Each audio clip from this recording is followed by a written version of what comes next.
Good morning everyone, কেমন আছো তোমরা সবাই? আমি অপর্ণা আর চলে এসেছি একটা নতুন মিনি ব্লগ নিয়ে। তো দিনটা তো শুরু করলাম চিয়া সিড ভেজানো জল দিয়ে, তারপরে খেয়ে নিলাম একটু ছোলা আর গুড়।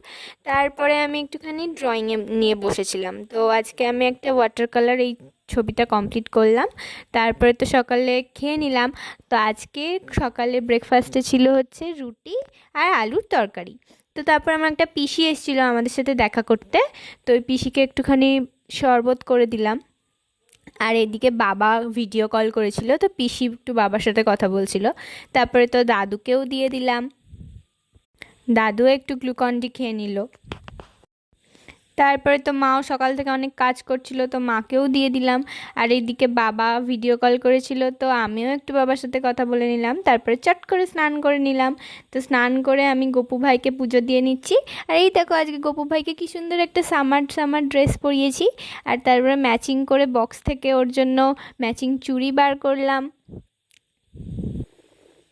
দেন তো একটা সুন্দর মুকুটও বার করেছি। তো আগে তো মালাটা পরাতে হবে, তো মালাটা তেমন পেলাম না। তারপরে আমি মুকুটটা পরিয়ে দিলাম। দেখো রেড আর গ্রিনের কম্বিনেশনেই আছে সব। তো আমার গপু ভাইকে কেমন লাগছে সবাই কিন্তু অবশ্যই বলবে। তারপরে তো গপু ভাইয়ের পুজো টুজো করার পরে ওর সামনে ওর জলটা রেখে দিলাম, কারণ ওর তো সবসময় জল পিপাসা পায়। আর তারপরে তো আমরাও দুপুরে খেয়ে নিলাম।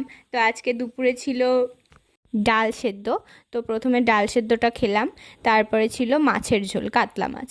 তো আমি যেই মাকে বলেছি যে মা আজকে মাছের ঝোলটা খুব ভালো হয়েছে, তারপরে তো মা আমাকে আরও একটা মাছ দিয়ে দিল। তো আমার তো ভালোই হলো, আমি খেয়ে নিলাম। তারপরে সন্ধ্যেবেলা একটা স্টুডেন্ট পড়তে এসেছিলো, ওকে পড়িয়েও নিলাম। তারপরে ওকে ছুটি দেওয়ার পর খেয়ে নিলাম এক কাপ চা। তো তারপরে দেখো জেঠি এসেছিলো আমাদের ঘরে, আর মা আর জেঠি যে কী কারণে এত হাসছে ওরাই জানে। তো যাই হোক, আজকের ভিডিওটা এই পর্যন্তই থাকলো। ভালো লাগলে লাইক করে দেবে আর চ্যানেলটা সাবস্ক্রাইব করে দেবে। Tata, good night.